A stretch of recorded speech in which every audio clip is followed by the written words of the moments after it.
একাধিক নারীদের অসম্মানের অভিযোগ শাসক দলের বিধায়কের বিরুদ্ধে পেঁয়াজের খোসার মতন উঠে এলো। চুঁচুড়ার বিধায়ক অসিত মজুমদারের বিরুদ্ধে বিভিন্ন রকমভাবে মহিলাদের অসম্মানের সেই কথা প্রকাশ হচ্ছে। চুঁচুড়া খাদিনা মোড়ে তৃণমূল কংগ্রেসের পার্টি অফিসে তড়িঘড়ি করে প্রেস কনফারেন্স ডেকে নিজের কুকীর্তি ধামাচাপা দেবার চেষ্টা করেন। পাল্টা নয়নমণি মল্লিক, দেবশ্রী ব্যানার্জি এবং মল্লিকা দাস সকলে মিলে বিধায়ক তাদের সঙ্গে কি ব্যবহার করেছেন সেই কথা তুলে ধরলেন আমাদের ক্যামেরার সামনে। অ্যালিগেশন আনছেন, আজকে সেই নিয়ে বলতে আসা। আপনারা দেখেছেন গত দুদিনের মধ্যে বিধায়কের বাড়ির পরিচারিকার কাজ করতেন এক মহিলা। দীর্ঘ 6 মাস আগে উনি কাজ ছেড়ে দিয়েছেন, মানে বিধায়ক ওনাকে তাড়িয়ে দিয়েছেন। বিষয়টা আমাদের সামনে উনি নিজেই নিয়ে এলেন, কারণ উনি ওনার বাড়িতে বলে ফেলেছেন যে চুরির অপবাদে বিধায়ক ওনাকে বাড়ি থেকে তাড়িয়ে দিয়েছেন। এই বিষয়টা কিন্তু বিধায়ক আমাদের কাউকে জানাননি। আমরা যখন বিধায়ককে জিজ্ঞাসা করলাম যে ব্যাপারটা কি, তখন উনি বললেন যে ওর বাচ্চা আছে, পরিবার আছে, সেটা ভেবে এই বিষয়টা আমি কাউকে জানাইনি। কিন্তু নিজের মুখে স্বীকার করলো যে চুরির অপবাদে ওকে বাড়ি থেকে তাড়িয়ে দেওয়া হয়েছে। এখানে প্রশ্ন হচ্ছে যে যে মহিলাটি বিধায়কের বিরুদ্ধে নানা অপপ্রচার করছে, সে দীর্ঘ 9 বছর ধরে বিধায়কের বাড়িতে কাজ করছে। উনি কি পৌরসভার কোনো কর্মী?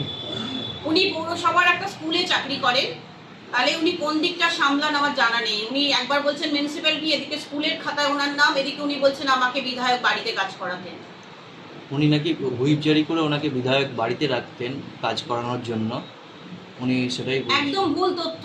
উনি সবাইকে বলে বেড়াতেন আমি বিধায়কের পিএ বলে। উনি অনেক সুযোগ সুবিধা আদায় করেছেন। উনি একটা কোনো ইন্স্যুরেন্স কোম্পানির সঙ্গে যুক্ত ছিল, সেই ইন্স্যুরেন্স পলিসি উনি বিধায়কের নাম ভাঙিয়ে করতেন যে আমি বিধায়কের পিএ, বিধায়ক আমাকে পাঠিয়েছেন। এবং আমরা যখন বাড়িতে যেতাম উনি আমাদের চট করে ঢুকতে দিতেন না। সত্যি মনে হতো বোধহয় পিএ, একজন পরিচারিকার মানে এত পাওয়ার।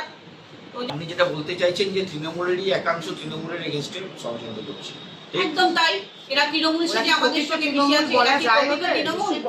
দেখুন, আমরা কিছু পাইনি দলের কাছে, কিন্তু আমরা তবু আঁকড়ে পড়ে আছি। কেন? আমরা দলটাকে ভালোবাসি। আমরা দলটাকে ভালোবাসি। এখানে যারা আছে সবাই দলটাকে ভালোবেসে রয়েছে। আর এরা সব নতুন এসে বিভিন্ন আশায়, বিভিন্ন চাহিদায় তারা তাদের ক্ষোভ প্রকাশ করছে। যখনই পাচ্ছে না তারা ক্ষোভ উগড়ে দিচ্ছে। চুঁচুড়ায় গোষ্ঠীদ্বন্দ্ব প্রকোপ। দেখুন, গোষ্ঠীদ্বন্দ্ব বলে কিছু নেই, কিন্তু এরা তো নামেই তৃণমূল, এরা ওপরে তৃণমূল, মানে আপনি বলছেন না, আমি বলছি না, তো প্রমাণিত। হ্যাঁ, আপনি কি বিধায়কের বাড়িতে কাজ করতেন, মানে কাজের লোক হিসেবে নিযুক্ত হয়েছিলেন? আমি কোনো কাজের লোক হিসেবে বিধায়কের বাড়িতে নিযুক্ত হইনি। আমাকে পৌরসভায় চাকরি দেওয়া হয়। সেই পৌরসভাতে আমি মানে পৌরসভারই কর্মী আমি। উনি আমাকে বলেছিলেন যে তোমাকে পৌরসভা যাওয়ার দরকার নেই, তুমি আমার বাড়িতেই কাজ করবে। আমার বাড়িতে অনেক কাজকর্ম আছে, কাজের লোকও দরকার, মানে ওই বিধানসভার যে সমস্ত কাজগুলো করার আর কি লোকজন আসে, সেই সমস্ত কাজগুলো করার জন্য তোমাকে আমার লোকের প্রয়োজন, তোমাকে এখানেই থাকতে হবে। আর আমি তো আগেও বলেছি পৌরসভায় মাইনে তোমার ঢুকে যাবে। এগুলো কি স্বইচ্ছায় করতেন আপনি, নাকি জোর ছিল কোনো? না, আমি তো পৌরসভার কর্মী হিসাবে আমাকে যখন ওখানে ট্রান্সফার দেওয়া হয়েছে, আমি তো নিজের ইচ্ছাতেই করতাম অবশ্যই।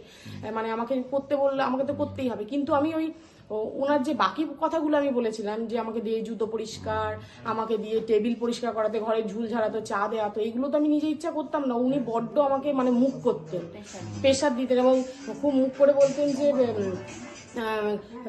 কি করতে এখানে আসো, রূপ দেখাতে আসো, টেবিলটা অপরিষ্কার রয়েছে, মোছো মোছো। আমি সাথে সাথে মুছেছি এবং মুছতাম এবং অনেকে দেখেওছে। একটা জিনিস আজকে এই জয়িতা বল, আমি পেয়েছি 2007-এ। তো আমি বিধায়কের মানে আমি পার্টিকে প্রচুর ভালোবাসি, সেই হিসাবে আমি কাজ করি। তো দাদার মানে ক্যামেরাম্যান হিসাবেও অনেক কাজ করেছি। মানে উনি একজনকে রেখেছিলেন পয়সা দিয়ে, কিন্তু আমি পার্টির কাজ করতাম যেহেতু দাদা আমাকে, আমি পিকেরও কাজ করেছি। তো সেই হিসাবে আমাকে যখন তখন মানে না গেলে বা দাদার প্রয়োজন পড়লে আমাকে ডাকা হতো, তা আমি করে দিতাম। তো এই নিয়ে এখন দাদার সাথে আমি যেতাম, আপনারাও খেয়াল করেছেন, দেখেছেন। তো দাদা আমাকে এই নিয়ে আমাদের আমার 19 নম্বর ওয়ার্ডে মানে কাউন্সিলরকে নিয়ে আমাকে মানে খুব অপমান করেছে। সবার সামনে আমাকে মানে মানে 200টা মতো ছেলে গেছিল, তাদের সামনে আমাকে ঘাট ধাক্কা দিয়ে বের করে দিয়েছে আর অশ্লীল ভাষায় গালিগালাজ করেছে।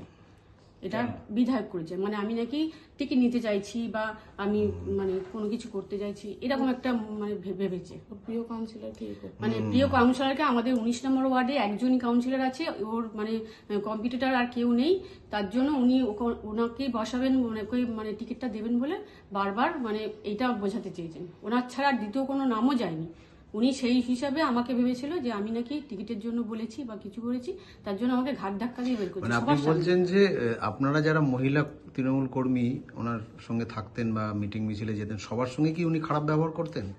সবার সামনে হ্যাঁ অনেকের সঙ্গেই করেছে, কিন্তু আমার সঙ্গে তো করেছে, আমার সঙ্গে এবার আমার সঙ্গে করেছে হচ্ছে আমার আর্থিক অবস্থাটাও খুব ভালো করে উনি জানতেন, কিন্তু উনি অনেককেই অনেক কিছু করে দিয়েছেন, কিন্তু আমাকে সেটা আমি বলেছি যে আমার এরকম প্রবলেম, আমার অনেক রকম প্রবলেম আছে, উনি কিন্তু সেগুলো করেননি, ফেস করেননি।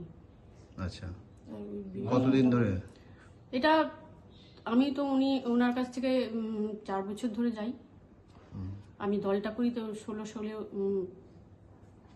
11 সাল থেকেই করি। আপনি অঙ্গনওয়াড়ি কাজ করেন? হ্যাঁ, আমি আপনাকে দেখা গেছিল অনেকবার বিধায়কের মানে কোথাও কোনো প্রোগ্রামে অ্যাটেন্ড করলে সেখানে ক্যামেরা দেখতাম।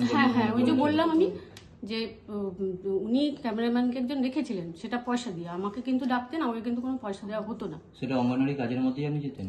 অঙ্গনওয়াড়ি কাজ শেষ করে এই যে আপনাদের কি অভিযোগ? আজকে আপনাদেরই মহিলা তৃণমূল কংগ্রেসের কিছু কর্মী যারা খাদিনামর পার্টি অফিসে বসে আগের দিন নয়নমণি যেটা বলেছিল সেটাকে বিরোধিতা করেছে। বিধায়ক তাদের সঙ্গে কোনোদিন দুর্ব্যবহার করেনি, কাউকে কুপ্রস্তাব দেয়নি। আপনারা যে অভিযোগগুলো আনছিলেন সেটাকে খণ্ডন করেছে, উল্টে আপনাদের বিরুদ্ধে অভিযোগ করেছে আপনারা ওনার বাড়িতে যেতেন স্বার্থ সিদ্ধির জন্য, আপনাদের সেই স্বার্থ ফুরিয়ে গেছে, এখন বদনাম করার চেষ্টা করছে। কি বলবেন? দেখুন, বিধায়ক আমাদের সাথে কি করেছে সেটা তো আমরা ভালো জানি, আমাদের থেকে তো অন্য কেউ ভালো জানে না। যে মহিলারা বলছে, আমার যতদূর সন্দেহ যারা বলতে পারে তারা বিধায়কের হয়ে কাজ করছে, কারণ ফেসবুকেও তারা বিভিন্নভাবে আমাদের উত্তপ্ত করার চেষ্টা করছে, আমাদের নিয়ে যাতা লিখছে। তাতে আমরা সবসময়, আমরা যেহেতু পলিটিক্সের মধ্যে রয়েছি, সবসময় কোনো রকম কিছু ওদেরকে প্রতিবাদ করিনি। আমার বাড়ির লোককে নিয়ে, আমার হাজব্যান্ডকে নিয়ে যখন বলেছিল আমি প্রতিবাদ করেছিলাম, কারণ আমার হাজব্যান্ড পলিটিক্সের মধ্যে নেই, কারণ তাকে নিয়ে কেন তোলা হচ্ছে, আমি তখন প্রতিবাদ জানাই। কিন্তু তারপরে কোনো রকম যা যা লিখছে বা নয়নমণি যা বলেছে, নয়নমণি তো প্রত্যক্ষদর্শী, উনি তো সারাদিন সকালের দিকে যতক্ষণও বাড়িতে থাকতো ততক্ষণ তো অনেক কিছুই দেখেছে, তো ওর কাছে তো তার প্রমাণও আছে। আমার সঙ্গে যা যা হয়েছে সেগুলো তো আমি মিথ্যে বলতে পারি না, কারণ আমি খাদিনামর পার্টি অফিসের সামনেই বিধায়ক আমাকে বলেছে মেরে ঠ্যাং ভেঙে দেবো, এখান থেকে বেরিয়ে যাও, বেশি বাড়াবাড়ি করো না। আমি একটা মহিলা কমিটিতে রয়েছি, জেলা কমিটিতে, আমি মহিলা হয়ে যদি আমাকে এরকম কথা বলেন উনি প্রকাশ্যে সবার সামনে, তাহলে বাকি মহিলাদেরকে বলবে না, এটা তো কোনো মানেই হয় না বলার। বিভিন্ন সময় ভিডিও কলিং করতেন রাত্রের দিকে, বিশেষ করে আপনাকেও করেছে প্রস্তাব, হ্যাঁ আমাকে নিয়ে উনি এমএলএ হোস্টেল যাবেন এ কথাও